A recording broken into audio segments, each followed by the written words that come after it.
Congratulations, sir. You are a mega winner. You've just won 2 mega jackpots for a total of $28,400. It's much more than these quarters. Call for help. Oh, well, that's what I'm here for. Let me get you a bigger bucket.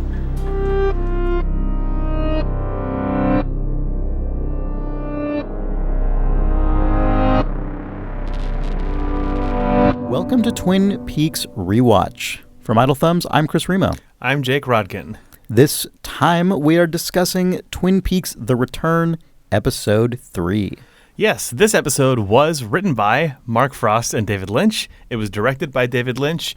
In the tradition of Twin Peaks having inexplicably annoying air times, this first aired on the internet on May 21st, 2017, but first actually aired on television on May 28th, 2017. Yes. In this episode, Cooper takes a strange journey before being sucked back into reality in the place of a manufactured body double named Dougie, somehow delaying Bad Coop's return to the Black Lodge. Hawk makes little progress in his investigation, Jacoby paints some shovels, and news of Cooper's return reaches the FBI. That is what it is. That's what it is. I really liked this episode. Nice. Yeah. Good. I also did. This episode felt very different to me than the previous 2 episodes. Yeah, the previous 2 felt like one really long episode. And that one episode also felt like you could very cleanly relate. We spent a lot of time in the last 2 episodes talking about how you could relate the sort of tone and pacing and even a lot of the aesthetic occurrences in those directly to a lot of David Lynch's movies between Fire Walk with Me and Now. This episode is the first one to me that felt like David Lynch was actually pushing the boundaries both of Twin Peaks and maybe of his work out in a bunch of different directions that he hadn't before. I don't know if that's true or not, but especially the stuff with Cooper in the beginning of the episode just felt intense and style heavy and just weird in a way that like it went. Do you want to just start off with that? Yeah, I think so. And then on the other end, I guess the Dougie stuff was its own other thing. Yeah, I mean, it's worth probably mentioning now, Kyle MacLachlan is putting in a hell of a job on this series. He is now playing 3 characters. But Cooper is also a different Cooper than we've ever seen before. Like playing Agent 4. Dale Cooper. He's essentially, yes. Yeah. He has so far played 3 characters, none of whom are the Dale Cooper we saw on Twin Peaks. That's exactly right. Yeah. And it's awesome. Impressive, yeah. Yeah. I really think of them as different characters at this. Yeah. Which is crazy because, there are often there are times where I'll see a movie with, just an actor and actress in it, and I can't think of that person as anything other than whatever they're known for. Mm-hmm. What's funny about this episode or these episodes is that he is playing characters that in some cases are actually the same guy. Right. And I never have that problem in my brain where I'm going like, oh, it's just Kyle MacLachlan. Like he's really nailing it. It's great. Anyway, so this episode opens with an extremely extended sequence of Cooper in, I guess, the Black Lodge. It's hard not to know really because Cooper, he in the last episode, one of the last things we see when Cooper is in the Red Room is the arm who is now the tree yells basically non-existence as a phrase at Cooper, and then sort of the fabric of that space, which is already tenuous and unreal, starts to fall apart, and Cooper, like, the floor starts shaking apart and Cooper falls through it. But then he falls through the glass room in our world before that was the end of last episode, and I had thought, oh, he must be transitioning to somewhere sane and known. Yeah. But maybe the fact that he was sort of crushed in and out of existence again by the weird, so like it felt like he was in the glass box. Yeah. Then the box compressed him down to nothing. Yeah. And it almost felt like now seeing this episode, like maybe his like that means of getting out was somehow like rejected or something. But it felt like he was, whatever it actually means, it felt like he was pushed like deeper than we've ever seen into the Black Lodge space. Into the nether world of this universe. Yeah. And I thought that the sequence with the sort of like pseudo stop motion was really, really cool. Yeah, first though he sort of lands in what first looks like falls almost like on a dumpster or something. It's like a balcony. It's like a cement balcony with the sort of pink cloud outside. Yeah, and then and then an ocean. and an ocean below, which was creepy but also kind of pastoral and sort of sci-fi ethereal. Yeah, then he walks into the room and that sequence happens that I suspect is probably a incredibly divisive sequence. Like there are probably people who were on the fence about Twin Peaks season 3 who will see the sequence with the woman with the sort of like stitched over eyes and it turning into almost like a stop motion or something evocative of like pre-studio like silent film experimentation or something where it's like where time and just either going, wow, this is exactly what I signed up for, or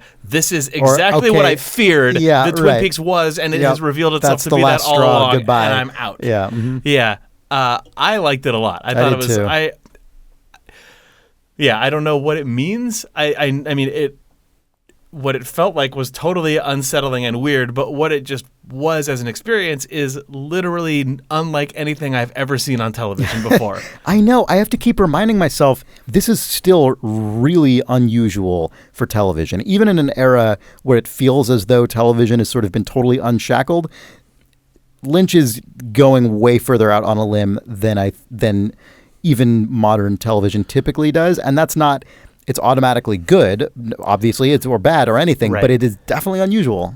Yeah, I agree fully with that. Like even within the specifics of this sequence, from starting with, if you look at Cooper's entire journey out of the Red Room through the electrical outlet and onto the floor of Dougie's apartment. It's a series of vignettes, not all of which totally clicked for me, but all of which were things that I personally had not really seen on television, especially not in this context, not in the context that isn't here's some things people were doing in the 70s with film. And the thing that I thought about when I sort of came out the other side of this sequence along with Cooper, I guess, although I still had my shoes on, was the Red Room and the Black Lodge as elements of Twin Peaks are things that I've been taking for granted at this point. Like when you first see that stuff in episode 3 of the first season, really good point. When Cooper has his dream and there's the statues and the backwards talking and all that stuff, it was so crazy. And I mean, if you read Reflections, the Oral History of Twin Peaks book, or just like talk to people who saw it at the time, it was just like, what am I even seeing coming out of my TV set? And now we live in a 25 years post Twin Peaks world with Simpsons parodies and SNL parodies and even Twin Peaks itself. We went through the first 2 episodes and it was like, absolutely, man, you know, like when Cheryl Lee showed up as Laura Palmer, that was really affecting and surprising because it was literally a retread of that scene. It like sort of re-crispened that feeling in the moment. But the other stuff when Coop's talking to Mike and talking to the tree, it's kind of just like, okay, we're getting information from these characters. And this was like, this is the sort of 2017 version of Twin Peaks successfully just challenging the view and your expectations of what's on TV, and also I think challenging itself to try and actually push those boundaries. And like I said, and like you said, it's completely subjective as to whether or not it succeeds at what it's attempting to do, or if it succeeds to the viewer. But I think episode 3 succeeds at Twin Peaks asserting itself as this is a show that will change the sorts of things that are actually coming out of your television in your home. Yes.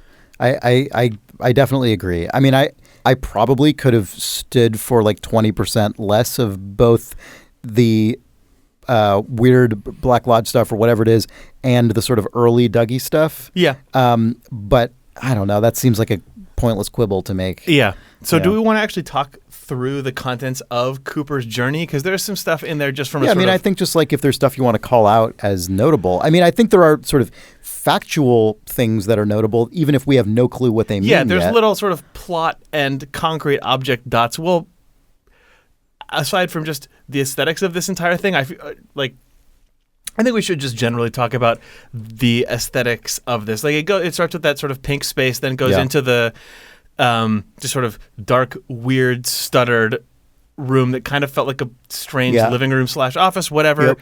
Then into that sort of like 70s lounge space almost, which might have been the same room. You mean but at the was, end? Yeah, but was lit I couldn't completely tell different. if it was the same set or not. With in between that, a journey up into a little like metal Into spaceship space, that really did feel like something out of a silent movie or something. Like it felt It like really did. It felt like Journey to the Moon or Yeah, something. yeah. Where it was set. It was makes no bones about Yeah. it being set on a stage. Yeah, like all of those sequences.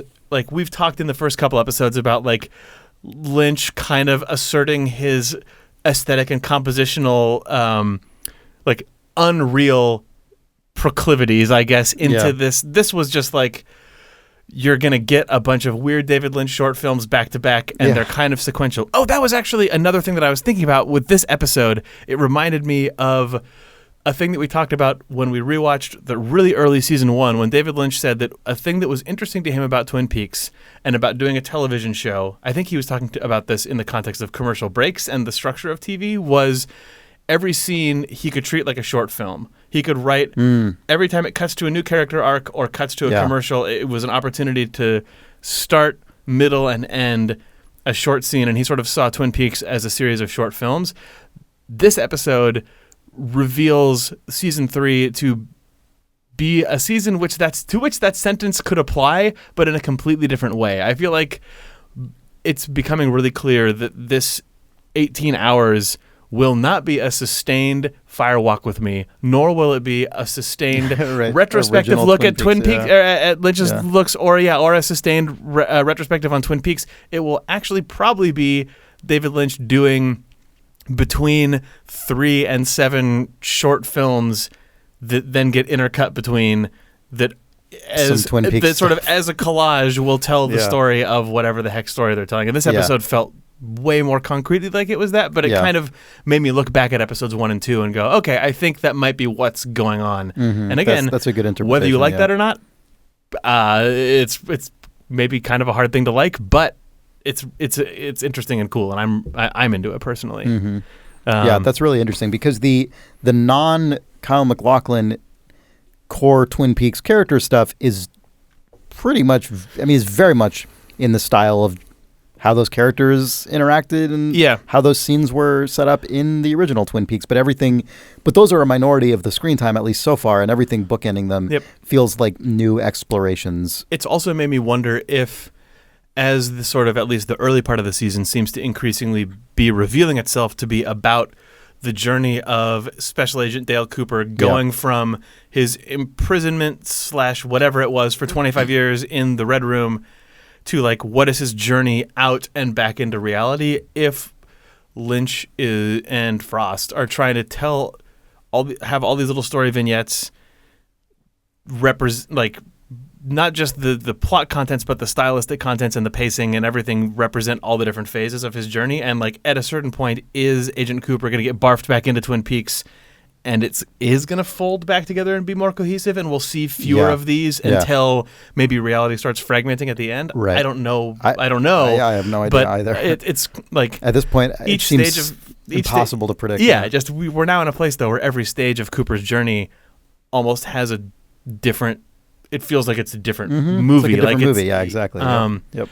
It was another version of a way to keep me on the edge of my seat, watching what the heck was going on, because it just there was no way to predict what was happening. Like when he climbed up the ladder, I did not expect him to be in a tiny space capsule made of like a piece of sheet metal that you'd build a shed out of. Before that woman electrocutes herself out of existence, and then the face of Major Briggs floats by. It just says, Blue Rose. So, we should probably, I feel like we should just, for the sake of having it on the record, we should note some of because I will say this series, while dispensing with a lot of sort of convention and expectation, is also really indulging Twin Peaks lore in a pretty straightforward way. And it's probably worth just I'm enjoying the way that this stuff. show integrates that stuff far more than their previous attempt, which was Twin Peaks season 2. Mid season 2, But it's still, part of that also is that there's just really concrete things floating on top of what is otherwise not. You mean like the face of Major Briggs floating on top of the galaxy? Well, what can you do? Yeah, there's those. There's the panels, the circuit, in the room. The big sort of plug panels. One of them said 3, and one of them said 15, which combined are the number of Cooper's room in the Great Northern, which we remember we're reminded of because she pulls the key out of his pocket. Yep. I thought it was interesting that when he first tried to go into which one did he try to go in first? What did he? I think he tries first? to. He sort of gets interested in panel 15. Right, he becomes really preoccupied with panel 15, and the woman is like distressed by this. Don't go in there. Yeah. And then she sort of guides him to panel 3. And I thought it was the same one, but the number changed. Oh, is it? She guides him up out of the room, and when he comes back in, I didn't know if the number 3. changed because the time had changed, or because there are two different panels, or because they changed locations. Like it made me wonder. Was for some reason the one that had the different number on it related to the other Cooper, and now like something has changed that makes him pop out in Dougie? I haven't Who the knows? slightest clue. Yeah. No one knows. The number changes for reasons. Yeah. Also, when he comes back into that room, he's not accompanied by that woman because she got electrocuted and flew off the thing. But there is a woman there who's the actress who played Renette Pulaski. Oh, I couldn't place it. Yeah, that's Renette Pulaski. She's in the credits as just, I think, American Girl or something very anonymous, which then is like... Oh, that's interesting. Was it American Woman? Because it might be. I only say that because the song that accompanies Cooper's Mercedes-Benz, like, sort of rolling up to the crew in episode 1 is a song called American Woman that is slowed down like 500% or something. Maybe it was that. That could I be didn't nothing. write down in my notes what her credit is. She's not credited as Renette Pulaski, which then is like, is that because it's not Renette Pulaski? Is that like her sort of like Black Lodge spirit name? Is it just Cooper projecting a face onto a form? Mm-hmm. Who knows? But either way, that's really interesting, though. Yeah, he sort of has vision/encounters with Renette Pulaski and Major Briggs in this space. Yeah. And her watch says 253 on it, which was the number the Giant says to Cooper in, I don't remember if it was episode 1 or 2. Okay. Which is also seemed to be the appointed time at which Bad Cooper was supposed to return. Clock stopped briefly on that time, and then when Cooper went through he was like clearly waiting for it, and he knew that was the time he had to avoid. Mm-hmm. Yeah.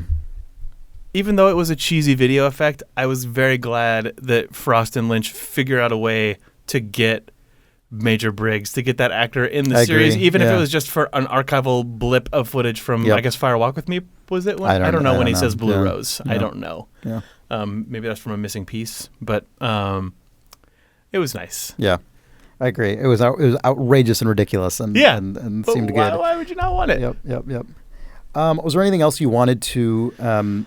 I mean, I guess we pretty much talked up to the point that he gets sucked into the, which is fantastic. Yeah, I know, with the shoes left behind, so good. It was like that. The actual effect of him going in was like the height of all Twin Peaks effect aesthetics combined into one. Because like Cooper bending and getting sucked into the socket looked stupid and deliberately 2D, but at the same time, it was really meticulously done and probably a really complicated and annoying effect to get right, the way he sort of like disappears. But yeah, then just ending with the two shoes just with left behind. Yeah. Ridiculous. Yep. Like that goofy sight gag at the end of what was like an impenetrable, like impossibly prolonged and difficult to watch sequence, ending with just the goofiest goof. Which then just sets up I also enjoy it because it sets up such a ridiculous, like, situation. I wonder, Dougie somehow left his shoes behind, but for different reasons. Like, it seems like he just wasn't wearing them. He just hadn't put them on. No, that was Cooper. What do you mean? Oh, you mean that when he disappeared... Cooper lands at Dougie's apartment, and then Dougie, even though that was an empty, like, show house that was for sale... Right, that's Dougie true. just had his shoes weren't... He just hadn't put them on yet, very conveniently. Weird property of getting sucked in or out of the Black Lodge. Shoes remain. Yeah. Surely not consistent with any other Twin Peaks content to date. Who cares? Fuck it. Well, it might just be... The way Cooper left and knocked his shoes off, conveniently, Dougie hadn't yet put his shoes on, so they were there. That's probably actually the case. But whatever, irrelevant. I was really happy that... Super good.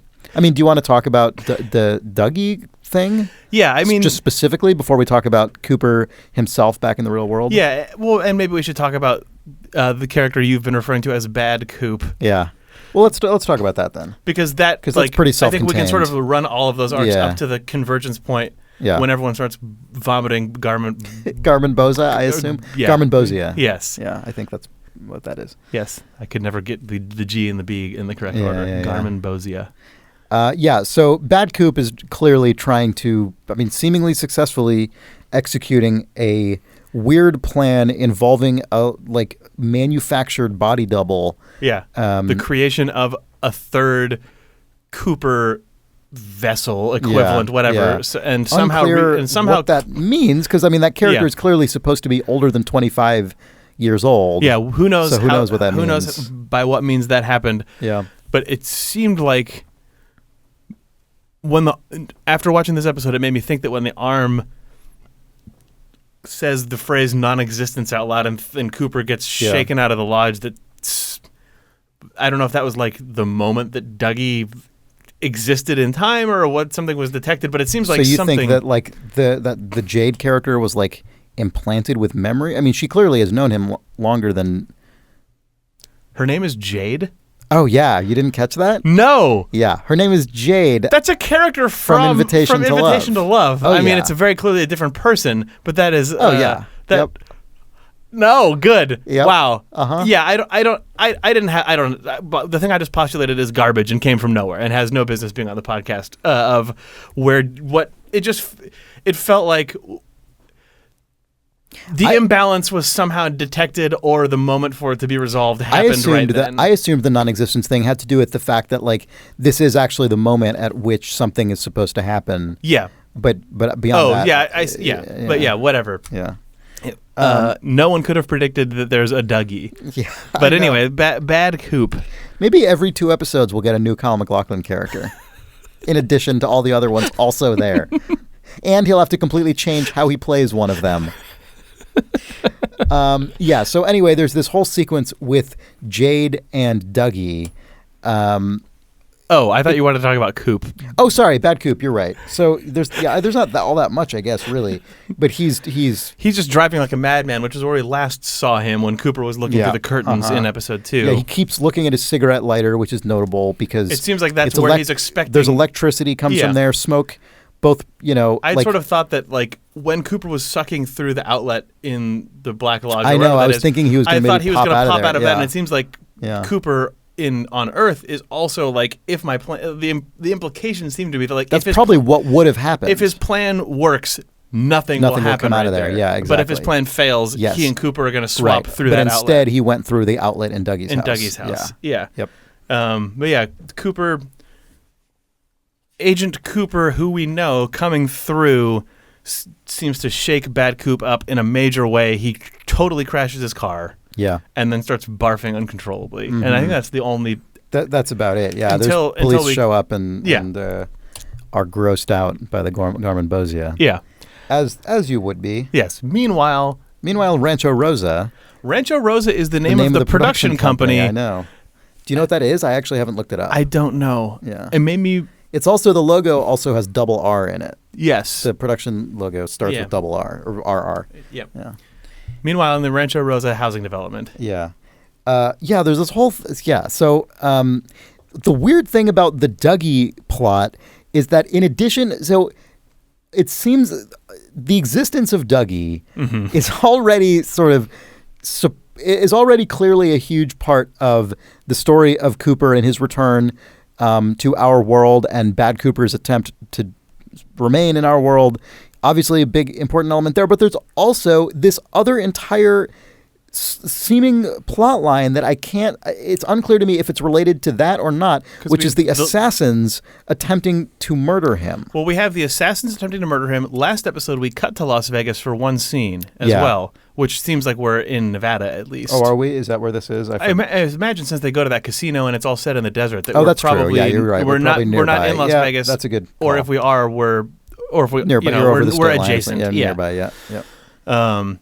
My assumption is that those assassins were being paid by Cooper to kill Cooper. That's what I figured. By Bad Coop, you mean? Yeah, they're paying. That's what I figured as well, but I don't know. Who knows? Yeah, but it could also be that Dougie is in over his head for something we have no idea what it is. I think you're probably correct. And through an insane Mr. Magoo situation, which ends up basically being the entire role of Agent Cooper for the remainder of the episode. He evades being assassinated. Assassination by leaning over in the car. Yeah. And then the assassins say, "Oh, well, he must still be in the house because his car is still there with the license plate Dougie Love." Oh, that's right. There's also just to like really drive home how many things this show constantly introduces all the time. There's also, and this means nothing, but I suspect it doesn't mean nothing. Across the street, there is a woman who I think we're supposed to take to be an addict of some sort, and who I assume is her son.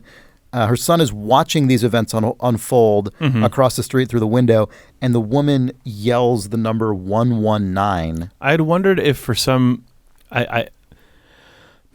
this was I feel ridiculous on this podcast sometimes, just postulating things that come to my mind because it's so hard to know what happens next. Yeah, there's not really anything to base assumptions on. No, other than 119 is 911 backwards, which is a code for emergency, and in the lodge everything is backwards. So I was like, is that just like? Oh, yeah, that's pretty good. Also, it's really rare that we see a single woman and a young child, other than the Tremonts, and that was like the weird Twin Peaks. It's a good that are just like down on their that are like down yeah.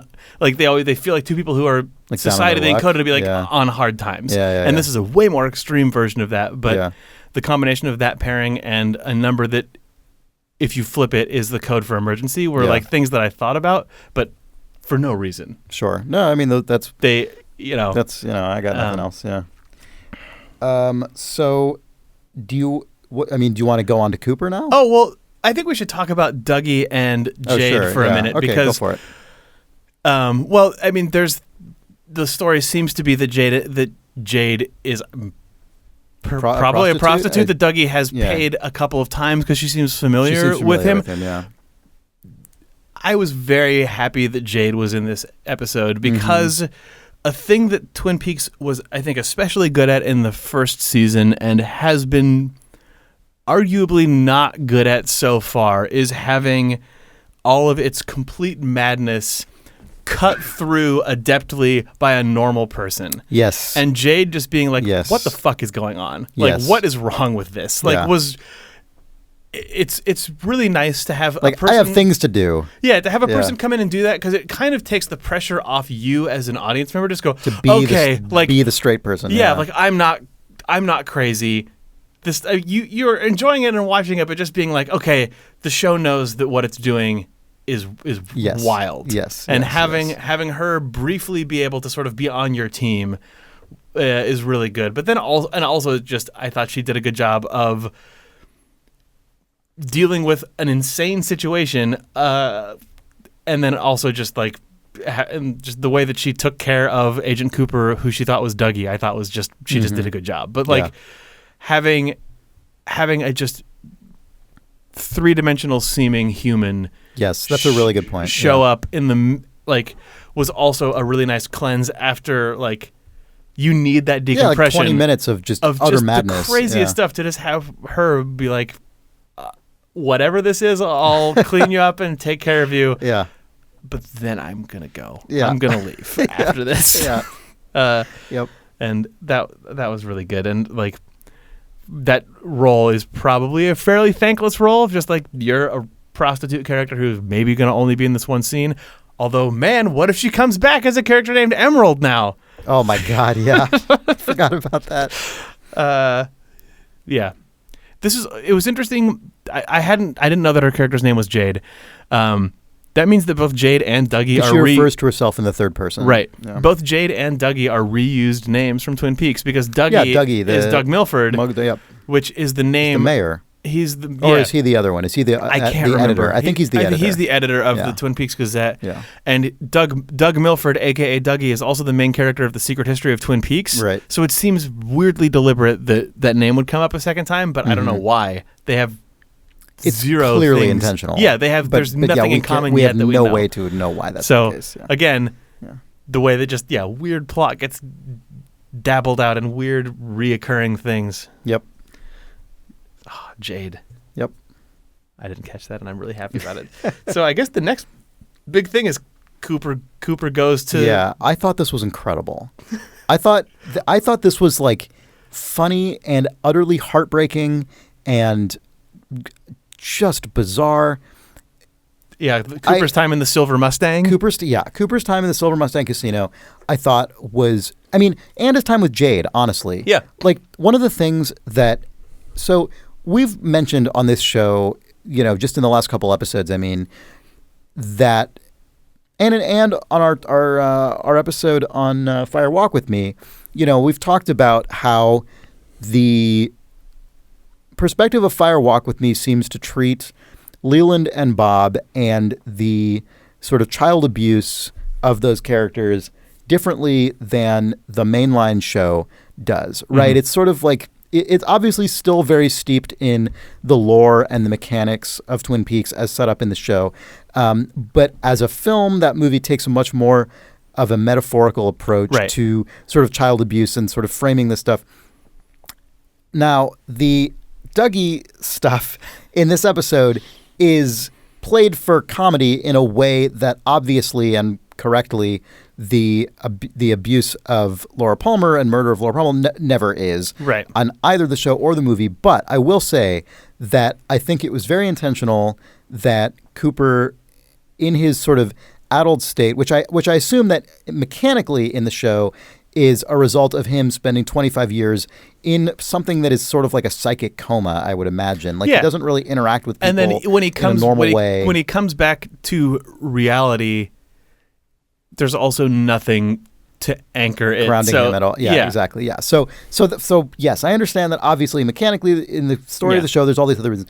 But I think it was very intentional, and to me it was very effective that this elderly, like, we also as viewers have not seen Agent Cooper since he was a young man. And Kyle MacLachlan, to be fair, has aged very well. He looks great, but he's definitely visibly an older man. And putting him in a casino, which is a kind of place that is sort of, I think, famously predatory towards especially older people who often have fewer friends and family members around them as support systems, easier. If you just go to a casino, it's often really sad to sort of wander around and see older people pouring their life savings into. Encounters those people in this scene. He absolutely does. And the none of the casino staff, none of the structure of that place wants to help him, even though he's clearly in absolutely no shape they're doing the bare minimum to facilitate his winning because he's winning, but you get the feeling that if he was losing or did nothing, they wouldn't do anything. But even when he just has $5, who goes into a casino with $5? Right? He goes into a casino with $5, takes it to the woman. She's like, this man is clearly not in a state to be doing this, and all she does is sort of like give him. Yeah, sorry. What I meant is the fact that he's winning is not even like necessarily rewarded or anything any differently than him changing the $5 or him being very lost when he talks to the security guard at the beginning. Like, he's getting basically no emotional or human support. Yeah. And so that, like, through any of it. Right. And so simultaneously, this whole extended scene was obviously on one level just like funny, and Kyle MacLachlan played it really well, and it's sort of just weird to see Cooper in this situation. Yeah. But also the whole time it just felt very resonant. It felt like an older person not fully in command of his own faculties, not being given support, being sort of buffeted around an environment designed to basically prey on him. And it with a character who has been isolated from the world for decades, has no immediate support structure. Like, it really felt potent to me, not quite to the degree of the sort of Laura Palmer related stuff in Fire Walk with Me, but it felt cut from a related cloth. And it was in part because it was also played for laughs. It sort of gave it this really rich like dimensionality and just made the whole thing feel heartbreaking and bittersweet to me in a way that I would not have expected to feel. Yeah. It's it being funny but hurting you at the same time as you're watching it was good. Yep. Yeah. Yeah. And then he wins a bunch of jackpots. By following a little goofy computer effect. By following a little like window of the like red room like image. Yeah. him seeing the guy say hello And then mimicking it. and then just deciding that Yeah. that's what you do. Yeah. Like, just the way that they've chosen to portray Cooper coming out of his stupor, or not coming out of it, or staying in it, but just like him trying to learn from and replicate the behavior around him was very well done and also sad. But yeah, Kyle MacLachlan does a very good job. Kyle MacLachlan is killing it. Oh, one Cooper observation that just coming at this, I could talk about that stuff forever. Oh no, but this is just a funny thing that I found in my notes, which is a thing that Dana said when we were watching the episode, which is just, why is he shuffling and walking so slow? Maybe she said maybe Dougie's shoes don't fit him, which oh man, is that's really funny. Like, yeah, I would totally believe that was the reason that was given, because like that's not how Cooper moves when he's in the Red Room at all. Like, he's in that same stupor. I who knows if it's the Dougie shoes don't fit, but I thought that was really funny. On that vein, I need to give my wife Sarah credit for bringing up that casino stuff, which I've just been not able to stop thinking about it because it hit me so hard. No, that's really good. So Hawk, there was just sort of a little scene with Hawk, Andy, and Lucy sitting around this table full of mountains of evidence printed out, and this. I was not crazy about the first half of this scene, the sort of like who's on first.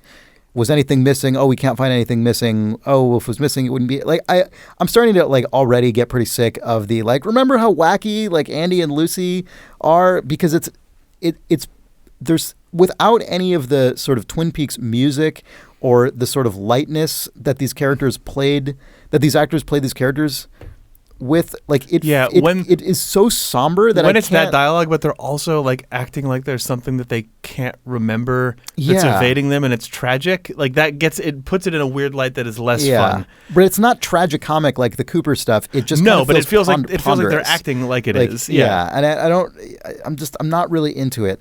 Hawk, it just needs those brush drums in the background. It would actually go far. It would go far. Yeah.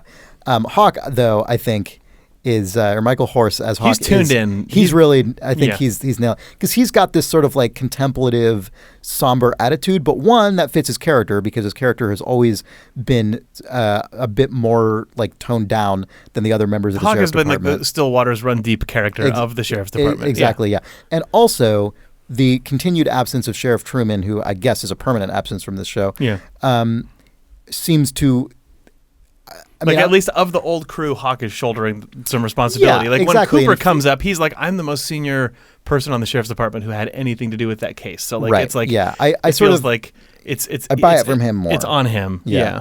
And I also,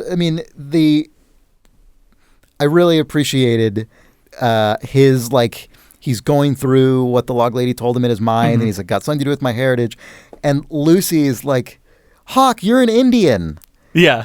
I know, Lucy. Yeah, I know. Like that interaction between Lucy and Hawk totally like. Yeah. I really enjoyed. Yeah. That acknowledgement of. It also helped like take some of the dumb air out of that prophecy, at least. Yeah, and exactly. That's what I mean. Yeah, it was totally good. Yeah. Also, I thought all the stuff with the bunny was good. I did too. Again, like 5 seconds more between each sentence than I want, and like I just kind of wish the whole thing was tighter and funnier. But whatever. It hit a good Twin Peaks point of being a Twin Peaks Returns point, I guess. Of it's a callback to a now notable among fans line of Cooper saying, "I'm holding in my hand a box of chocolate bunnies." I like the actual. But the fact that they have the bunny in Cooper's police file, which means that they cleared out his hotel, and that these characters are actually pondering over it as being meaningful. But see, the thing is, it totally could be. I know, that actually felt really good. Yeah, I really like the combination of the throwaway / esoteric and just like hitting it with legitimate like police procedural grade contemplation. This is a show where creamed corn is like a major element. It's good. Like I thought that was good. Like Hawk, I agree. Hawk even did. He's like, it's not the bunny. It's not the bunny. Like, is it the bunny? Or is it the bunny? Like, jeez. No. It's like that. I mean, that because as a viewer, every like. every time he said no, my internal answer was like, but it totally But it could be. Like, the fact that Lucy ate that bunny could actually be the thing that's missing. Yeah, like, for reasons that we couldn't even possibly imagine. Yeah. Yep. But yeah, it was good to watch Hawk go through the same, just like, Yeah. Jacoby spray paints a bunch of shovels.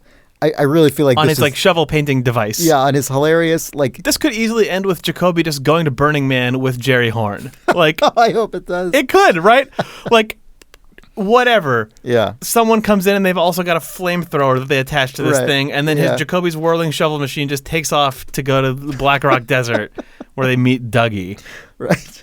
We got to talk about a couple more Dougie things also before we get to the FBI thing, which is Dougie is wearing the ring from Twin Peaks Fire Walk with Me. We entirely forgot to talk about Dougie in the Red Room. And Dougie says, my arm... Holy crap, Dougie's arm goes numb. That's the first conversation between Dougie and Jade. Yes. Which I think both Burnett and Laura's arm go numb when they're wearing the ring before they die. Yeah. Dougie, goes to the Black Lodge, Mike is told that he was manufactured and then for a purpose. He withers away starting with his arm, and the ring falls to the floor. And then he just pops and disappears and turns into a little brass sphere, which Mike then just picks up along with the ring, I think.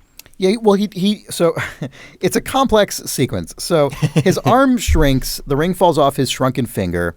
His head is replaced by an orb, which then... And some smoke effect. Yeah, which then itself turns into kind of a weird head thing that looks like the head on the tree/arm, which then is condensed into a small bead, and then Mike takes the ring and the bead, or just the ring? He takes the bead as well. And puts them on a table. Which at first I thought was the Formica table from the film, but it's just another table. It's just made of marble. Yeah, so... Is that the last we ever see of Dougie? It could be. Could well be. It could well be that Dougie served his purpose. I mean, that is stated. He said someone manufactured it for a purpose, but it is now fulfilled. Yeah. So that was... I also kind of appreciate that the actor who plays Mike is like seems actually baffled by a lot of what's going on. I really, to your point about Jade, the importance of Jade as kind of audience surrogate. Yeah. I'm kind of relieved that even in the Red Room, the shit that's happening is like, well, this isn't actually supposed to be. Yeah. This is not what's supposed to happen today. Like, we had a fucking schedule here, and this is not it. And Cooper fell in that swimming pool, and then where's Bob? It seems like, I mean, maybe that's not literally what they're expecting, but functionally. But it definitely feels like he's intentionally looking concerned about this, the way the actor's playing Mike. Yeah, he is. Like, this is not what was supposed to happen. Whatever was supposed to happen. Yeah. Not that a guy called Dougie shows up wearing the ring, shrinks away, and disappears. Yeah. I wonder if the fact that Dougie has the fact that Dougie has the ring is meaningful. I wonder if the actual path of the ring will be known, because man, I can't remember who has the ring in the film. Sorry, audience, that I don't remember who ends with the ring in Fire Walk with Me, but that's surely meaningful. Yeah. Because the ring is on Dougie's hand now. We'll figure that out. Yeah, we will. That was thanks for pulling us back to that. People would have been furious. Yeah, because we talked about where like Bad Cooper, his arc went, and where Good Cooper's arc went, and where Dougie disappeared. But yeah, all of those paths cross in a bunch of directions, and the one we forgot was the trajectory that Dougie takes when he, disappears and turns into an orb and a face and some smoke and a ring. Mm-hmm. Were his shoes left behind? I don't think they were. I don't think so. What if there was a pair of shoes right there? It wouldn't have made sense. There'd be too many shoes there. No, he left his shoes in the house. Yeah, everything. That's true. Oh, shoe continuity is maintained. Yep. All shoes accounted for.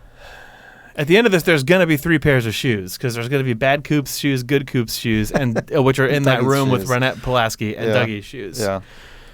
Hopefully the final shot of Twin Peaks: The Return is Ronette Pulaski putting Cooper's shoes on like a little kid wearing mom and dad's shoes and tromping around that room.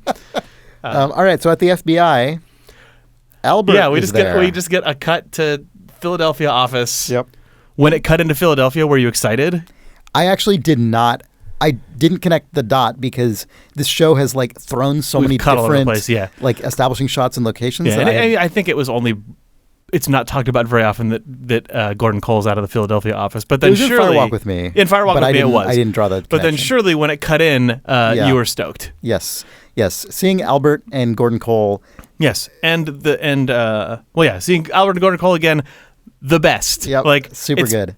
It was actually cutting into them felt even more than some of the other characters. Like, I was just like, it has been so long since I saw you guys. And I think it's because their involvement in season 2 was reduced. Like, I associate them so much more, even though they were in Fire Walk with Me, I guess I associate them so much more with the early Twin Peaks time. Like Gordon Cole. I forgot how early Gordon Cole's introduced in the original series. He's on the phone in one of the first episodes, and then he shows up really early. The third agent who's with them is FBI agent Tamara Preston, who is the agent in charge of of annotating and collecting the entire secret history of Twin Peaks. So she is the only new character introduced in the secret history of Twin Peaks. Who we've seen. Yeah. It explicitly starts with her saying, Gordon Cole asked me to go through the archivist's work and annotate this against my findings about Twin Peaks and against sort of Gordon's case file.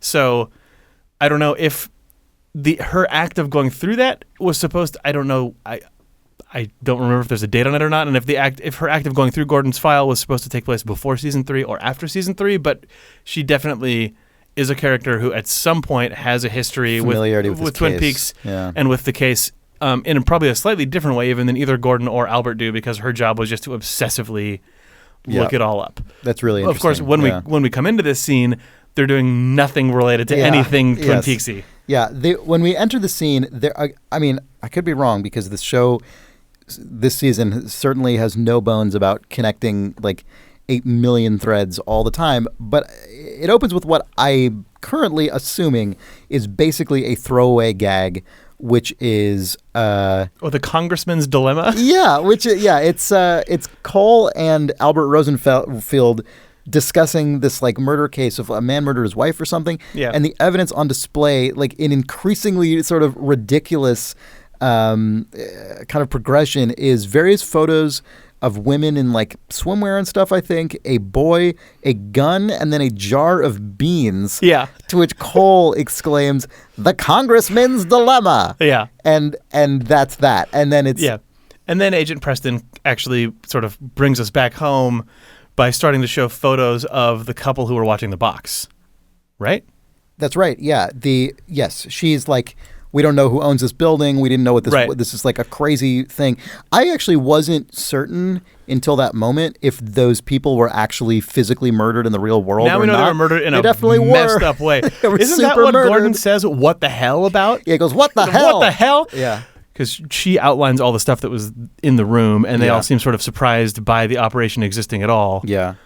Including the interesting they have the fact SD that, like, cards too, right? Yeah, a thing I thought was interesting was that the cameras are actually able to pick up some like blips of what is happening inside the box. So like for a few frames at a time, I thought that it'll was have a true. weird body, right? And we sort of this scene sort of explains why they have so many cameras, because it seems like basically almost a roll of the dice, or if not, there's some mechanism.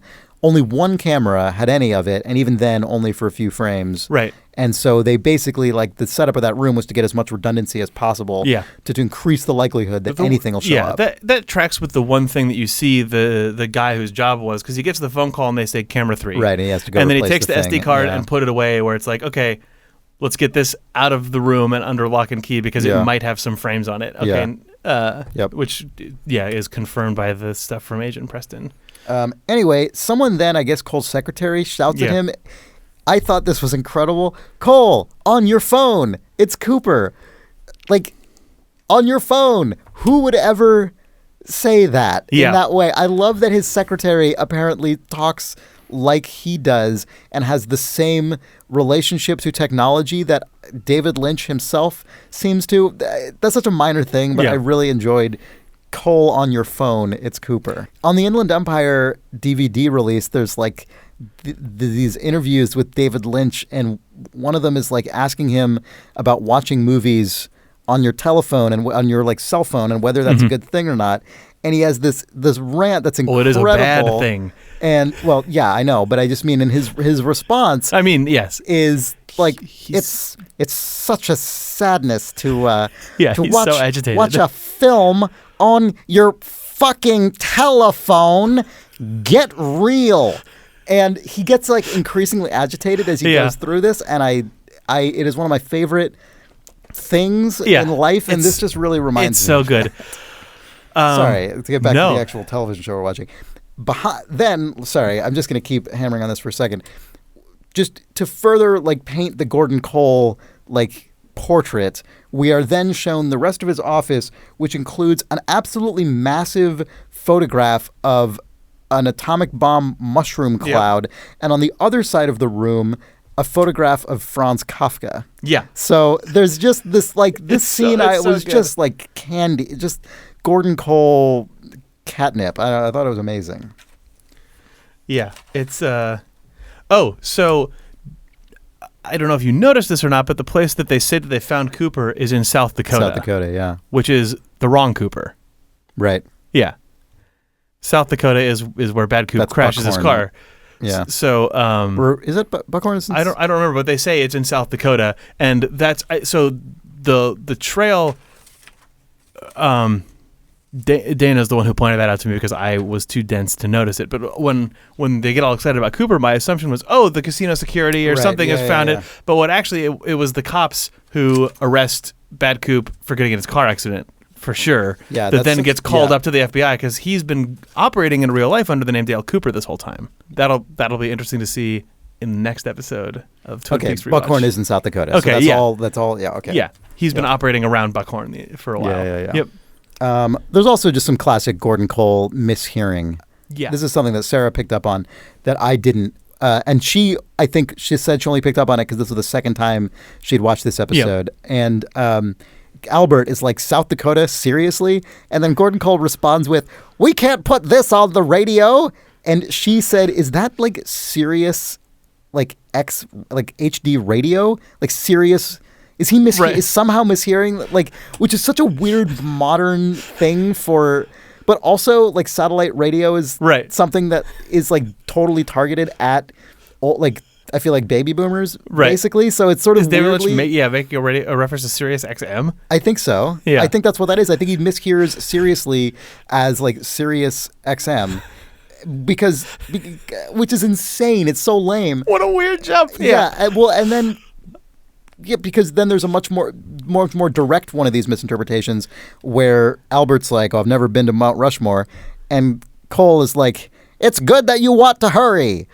Like, it's just so... Yeah. It's so lame and ridiculous and absurd. I love the way that Lynch sells those mishearing things, though. I think it's very good.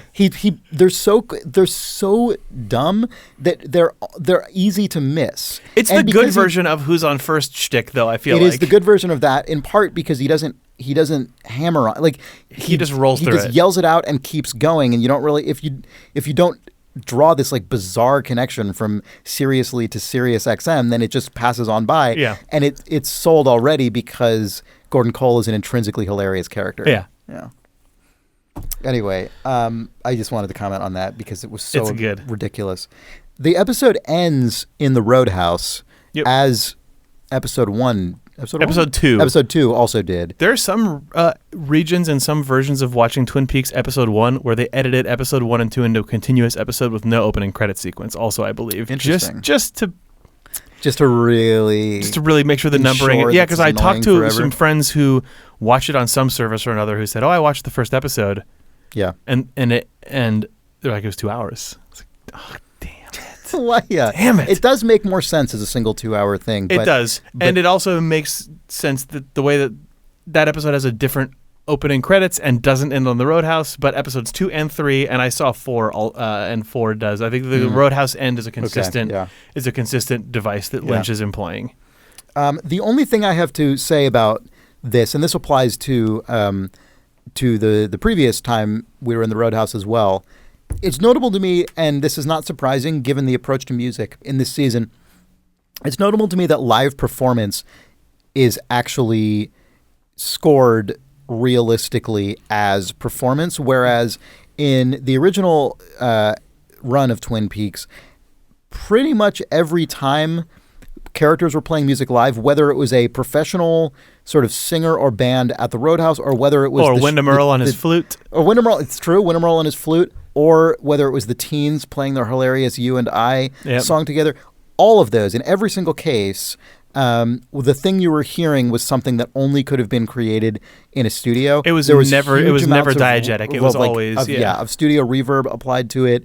It was presented in the fiction as being created live, but was never played that way. And I'm not saying that like the Roadhouse is actually live recording. It may well not be. It may have been recorded separately and dubbed, but it was recorded as though it is actually musicians playing it, which is just not how the original Twin Peaks showed music. And I have no insight about that other than that in this series generally, Lynch seems to have a much more naturalistic approach towards a lot of the aesthetic, including that. And I just wanted to observe that.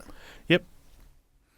All right. Well, I guess that wraps it up. These have been long episodes. I guess these are actually long episodes of the show. Yeah. Like these episodes, because there's no commercial breaks, these are full hours, which is not how the original run of Twin Peaks was. And as a result, I don't think we have time for mail again this week, or this episode. Oh, I didn't even, But it's okay. I feel like the fact that that episode 1 and 2 and episode 3 and 4 are being aired back to back and we're doing 2 episodes a week. Yeah. It's all right. We'll do your thoughts on episodes 3 and 4 with our next episode, which will come out in the middle of this week. Yeah. So if you've got thoughts on the season so far, on episodes 3 or 4, write us at twinpeaks@idlethumbs.net, and be sure to put the episode number or episode range in question in the subject of the email so that it helps us sort of sort out what's going on. Although, if you just do that, because then moving forward we'll be able to it'll just help file things if you get ahead of us, etc.